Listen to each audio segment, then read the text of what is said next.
Balak magsampa ng kaso ng ama ng culinary student na nasabugan ng oven sa isang pasilidad sa Binondo, Maynila. Hindi raw kasi nabisuhan na eskwelahan ng mga otoridad kaugnay sa insidente. Balitang hatid ni Cesar Apolinario, exclusive. Nakabenda pa ang noo at lapnos ang mukha ng 22 anyos sa culinary student na si Gerald Labor. Nasabugan daw siya ng oven na ginamit nila sa training sa Binondo na kinumisyon ng pinapasukan niyang College of Arts and Sciences of Asia and the Pacific. Magawa kami ng carrot cake. Tapos isasalang na po namin yung cake po namin sa oven. Biglang may nagtanong yung classmate ko kung paano papaganahin yung oven. Hindi po namin alam. Tapos may pumuntang utility.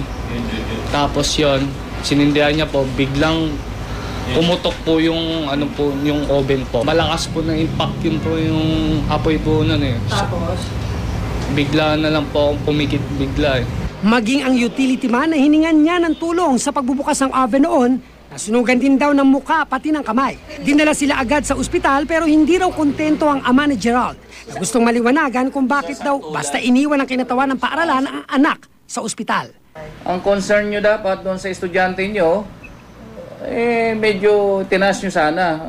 Ang safety po ang matindi doon eh. Kaya nakaka-alarma po yung training center na dinalhan nyo sa anak ko.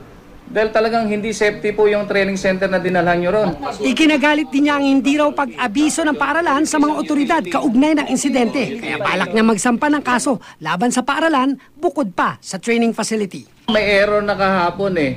Nung makita ko ito, nung dinala sa ospital, may error na po. Supposed to be within 3 o'clock nung mangyari ang insidente, nag-file sila ng blatter sa police station. So hindi nila ginawa po yan. Itinago po nila yan. Tumanggi munang magbigay ng opisyal na pahayag sa ngayon ang College of Arts and Sciences of Asia and the Pacific. Si Gerald naman, bagamat pinagpapasalamat ang madaling paghilom ng mga sugat, nababahala raw sa magmamarka nitong pilat na habang buhay raw na magpapaalala sa kanya ng malabangungot na karanasan. Cesar Apolinario, GMA News.